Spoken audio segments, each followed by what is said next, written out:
Alright guys, welcome back to another episode with the GR Yaris. Today Rob has no idea what we're doing, so he's in for the long run. But what we're doing today is we're going to be teaming up later on in this video with Mesiti Bodyworks. So we're going to be working together to first remove this roof wrap. The GRs come with fake carbon wrap over the top of the forged carbon roof. So we're going to do the annoying work and remove this wrap. And then later on in this episode, we're going to take the car down to Mesiti Bodyworks. They're going to show us the plan of attack and how they're going to sand it flush, get it nice and level, and then clear over it to lock in that forged carbon. And then we've also got some rear bumper ducts we're going to be putting on as well. So plan of attack today is remove these molds. These molds are 3M taped on, so we should be able to reuse them. Worst case, we order new ones. Peel off the wrap, and that should be the first part of it complete. So I'm just the donkey here helping him. And that's it. We're just going to show you the process that Phil's obviously investigated. A little bit, yeah. All I know is a heat gun and see what happens. Yeah. And then we'll show you what our painters do, their potential and not potential, but no, we'll have a little chat with them. Yeah, we'll have a little chat with them. We've been using them for years. They're the only painters we trust. If it means waiting 6 months to get in their queue, so be it. So they make our life easier too when the jobs we do after they've painted. 100%. It's heaps easier for us. Yeah. So they'll be doing that for us. The reason why Toyota put fake wrap over real wrap, no one's 100% sure. My theory is with forged carbon, probably the cost of it to have it UV stable and to get that flat finish that everyone wants on a mass market probably costs too much for them. That's what I think it is. Yeah. So a few people have done this around the world and it looks awesome. So I'm keen. Done, let's go.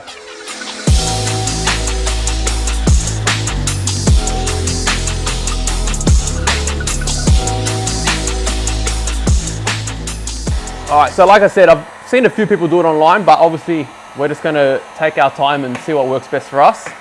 I'm just gonna heat up these side molds, which are double-sided taped on. That should just release the glue a bit to peel them off, and then we'll try to reuse these, worst case order new ones. Rob is just using a trim removal tool. Plastic, and I'm not levering it off this, even though it probably won't dent it or anything. I'm sticking it in there, and then I'm just trying to twist it clockwise or anti-clockwise, so it's levering against these two surfaces, as opposed to trying to wedge it off that. You don't want to do anything like that.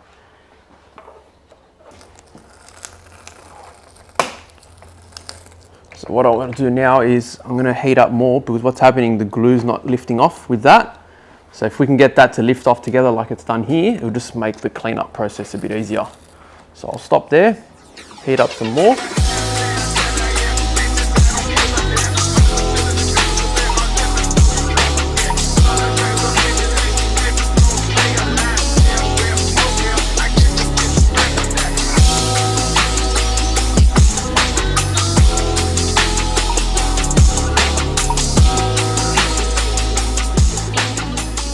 So as you can see there, the original roof, and that's the wrap where it finishes.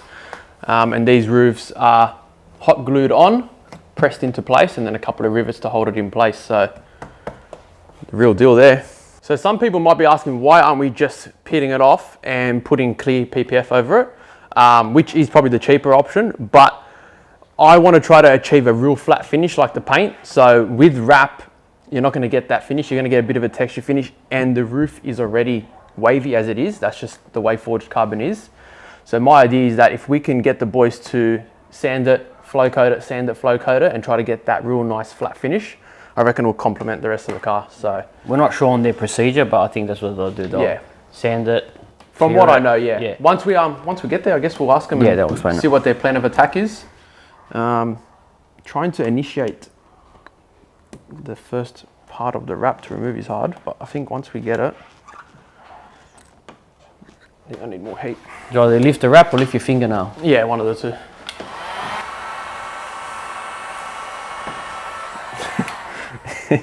If that's how much comes off at once, it's going to be a long day. Now the problem is too, how much adhesive is left over. Okay, not that bad. Now turning back now. Ah, look how good that looks, but. Wow.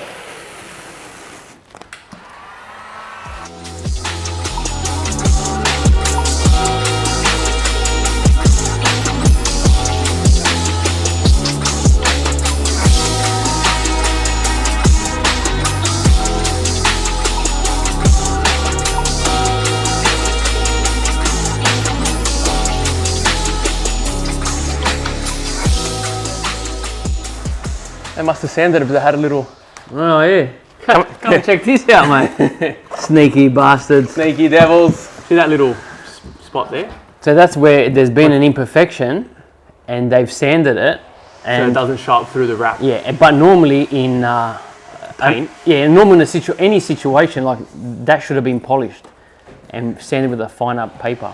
But what they've done, they've just sanded it real coarse stuff, probably I don't know, 800 grit, and then for you know what stuff that wraps going on it that no one will ever know.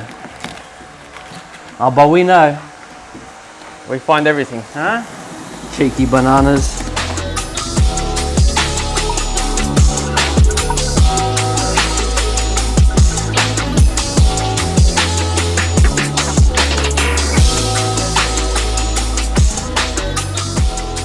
She tried to hit me with the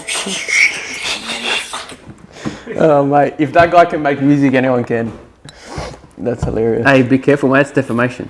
Nah, Oh, I can't get this off. good on it. If you can make, if it's got a lot of views. Yeah, but people like us are laughing at him. So why can't we get those views doing something like, you know, she'll pass me the. Okay, you gotta pull the thing off for that. What? Yeah, that we'll just leave it for the boys to remove. Oh, you're not gonna pull the area off? No, let them do it. Did you hear that, Luke and Josh? Huh? Cheeky If I bastards. break it, I'm happy to do it for you, but he's just like, I'll let them do it. That's all right. With the bill, just put on there, aerial removal. air removal, 1 bolt, $10.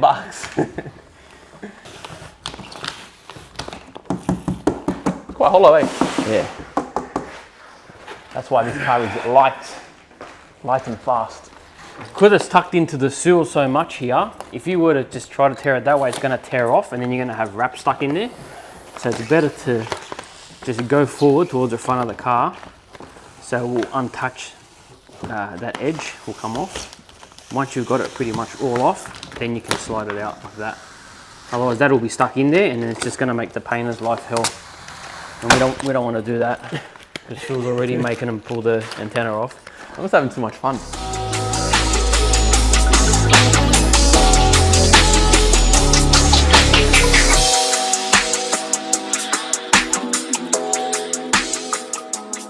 All right, so we're at the point now where all the wrap is off, clearly.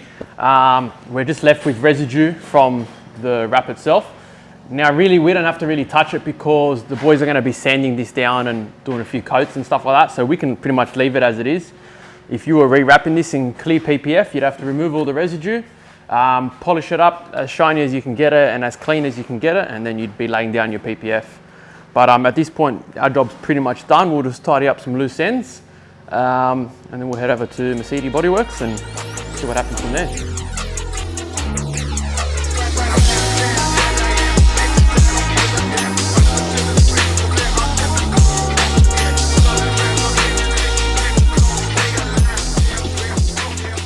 Alright, so while Rob's just finishing off the little loose ends, I'll show you what we're doing in the rear. So we've got some Tom's rear bumper ducts. So essentially they'll follow the body line, sit around there. Now what a lot of people do is they just cut them, stick them on. Sometimes they paint match them.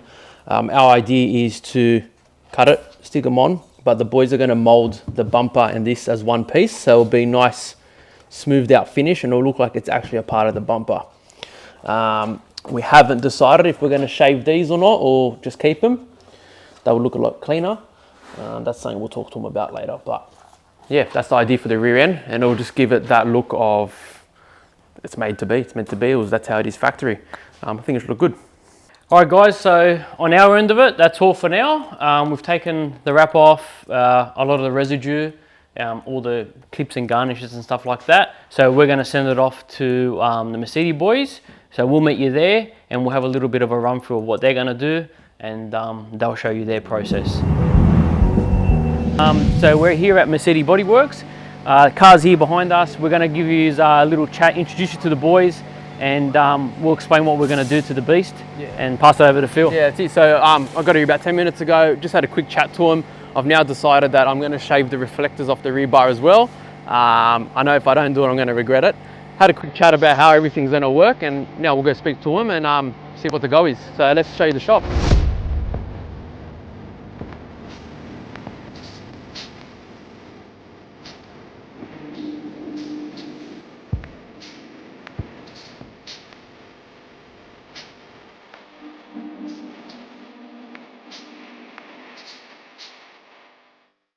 All right, so I'm here with Luke. What do you do here? So today we're going to be marking out and cutting these vents to basically sit them in the bar. Yep. So we'll be having a combination of hot staples and special adhesives, as the bumper bar would be PP plastic, and we're not 100% sure what this plastic is, so to avoid any discrepancies, we will use a combination of hot staples to basically mark it out. Yeah, sweet. We will then cut it. We'll use a laser level to align it on both sides. Oh, yeah, right, okay. And then we'll obviously take the bar off, cut it all up, sit it on, make sure it sits nice, and then we'll go ahead and start using the adhesive to glue it in. And I know I friend on you last minute. Yeah. But how's this working out with shaving that So off? this will be pretty straightforward. So what I'll do is I will cut the recess out from in behind here. Yep. So we've just got the outside surface. Yeah. I will then get some PP plastic left over. I'll make the shape, and then I'll also use a combination of hot staples on this one to tack it in. Yeah, sweet. And then I'll plastic weld it from both sides with the PP rods and straps and the heat gun. Similar sort of concept for whatever plastic you cut from there, you just use there. Yeah, that's right. Yeah, sweet. That's exactly right. Yeah, beautiful. All right, so what are you thinking of doing to this? Yeah, so I'm just going to do like a test spot first. I'm gonna block it with 320 first, and then work my way up finer. But I'm going to do a test spot first with 600 to see if that gets it flat. If that doesn't get it flat, then I'll have to go to the coarser paper of a 320 on the block. Don't really know until we try. That's right. Yeah. Okay. And then we'll go finer all the way up to 800, 1000 grit. Clear it, whack 2-3 coats on it. Yeah. Let it cure. And then tomorrow or the next day, we'll block it again, 600, 800, 1000. That way we should get that nice. Yeah, and then clear it again. And clear it again. Should get So a nice finish. that's what you mean when people refer to flow coating. That's right, yeah. Okay. So with this sort of job, this has to be flow coated because the grooves and the texture through it is just, you're not going to get it first go. Yeah, that's So right. you're best off putting some material on it and give yourself something to block. Yeah. And that way you should get that nice mirror I've finish. seen people try to take shortcuts before where they just smack on the clear heaps. Yeah, nah. But it's just You end up with solvent boil. You'll run into issues later. troubles. So do it properly. Do it Yeah. once and only. Like you don't want to whack any more than 3-4 coats of clear on something. You're gonna end up with solvent boil. You're gonna end up with too much film build. So then, when we get it back, it won't be much for us to do, really, eh? No. Just run over it with a light pad and then coat it, and that's it. If that should be it should be pretty Mickey Mouse once you get it back. Yeah. Like we've seen in the past, it's been like that. So Yeah, it's just good. Shouldn't be an issue. Shouldn't be an issue.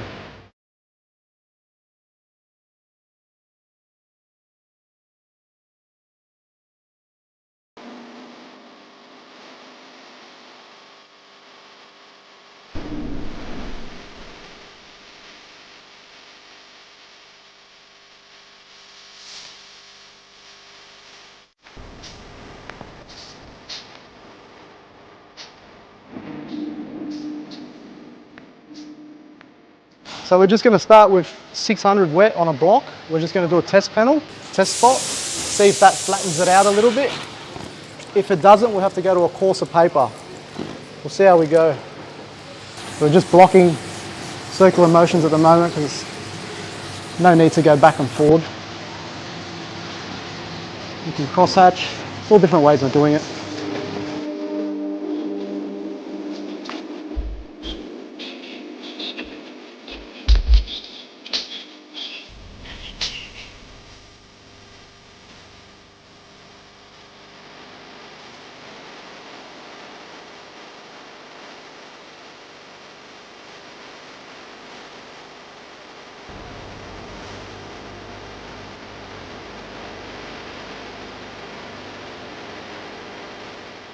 The roof panel is pretty much 90%, 95% flat now. So what we ended up doing was we went coarser than the 320. We ended up going to a 240 grit on the block. So after the 240 grit, that was pretty flat. Then we went to a 320 whizzer to get rid of the 240 scratches, and then a 500 whizzer to get rid of those 320 scratches. Now we're gonna start masking it. We've just prep soled it all, cleaned it up. We're gonna start masking it up to clear it. We're gonna whack 2-3 coats on it, and then we're gonna block it down tomorrow and flow coat it. That way it's completely like a sheet of glass. And yeah, so that's the process of what we've done for this GR Yaris.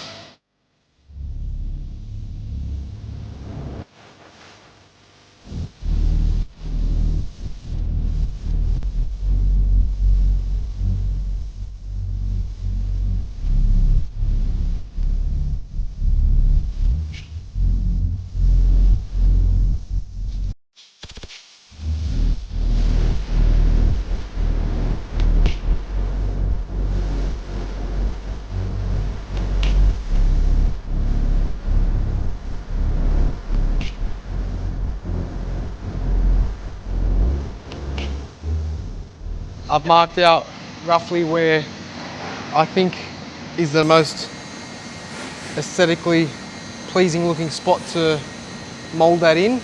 So now on the other end, I'm just going to take some comparison measurements. This is just a rough idea on the inside. Before I do any cutting, I'm going to sit the bar back on the car and do a laser level with the CPI laser. Just here, I'm just checking to see if the car's level. So when I put the bar back on, I can set the level up, make a comparison from each side. So that's perfect, sitting right in the bubble.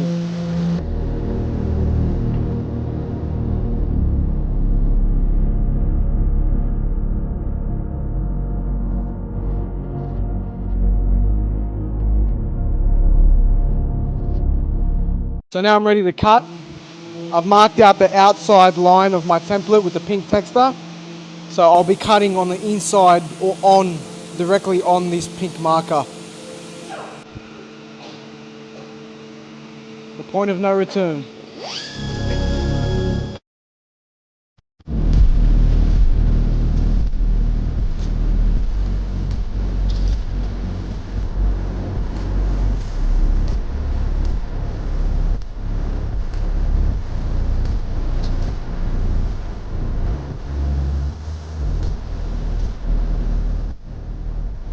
We combine the vent with a combination of hot staples and structural adhesive.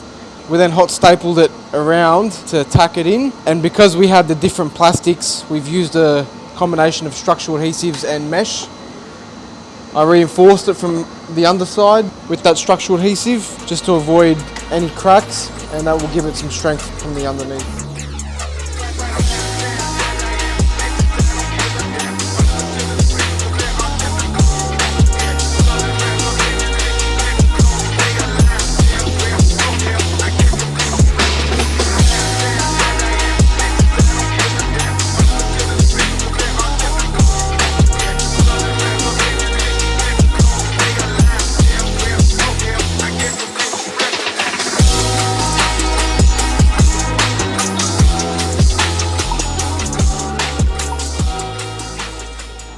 So just picking up from where we left off, I ended up cutting and measuring the bumper bar and the vents. Once I laser leveled it, I was quite happy with the alignment. So I tacked it all in with the hot staples. Once I was happy with the alignment, we went ahead and used an adhesion promoter and reinforced it with structural adhesive and mesh. We then sanded all the structural adhesive down, made sure it was all nice, finished it off with 240 and applied the filler work. And once we finished off all the filler work, we finished that off with 240 as well, just for a nice smooth finish as it goes into the paint shop. And I think the boys will be quite happy with the overall product. The roof is finally finished now. We've spent a good 10 hours really on this roof. So it's quite a time consuming job. 5 hours the first day with the sanding, masking, painting, and another 5 hours the next day. Same thing, sanding, masking, painting. Yeah, it's quite a time consuming job, but the final product is flawless. You you can't pick it. Like, it's how Toyota should have done it from factory, really. All right, guys, so we're back at Mesiti Bodyworks here, come to inspect the car. I'm happy because I have to do absolutely nothing. Perfect job. It looks better than my nonna's granite benchtop, so we're happy, and I'm sure Phil's happy as well. Yeah, no, over the moon. The boys have spent about 30 hours roughly all up, so they've done all the hard work. We've just left the original molds on for now. We've got new ones coming from Toyota. They're just a bit delayed, and the rebar just looks flawless. Looks like it's meant to be, looks genuine, OEM. We took the side spats off because it just suits the look a bit better. And yeah, big shout out to the boys, thank you so much, and I hope you guys like this video. Make sure you check out the links below. We'll have the boys page, our page, and a bit of background info on what was done and stuff.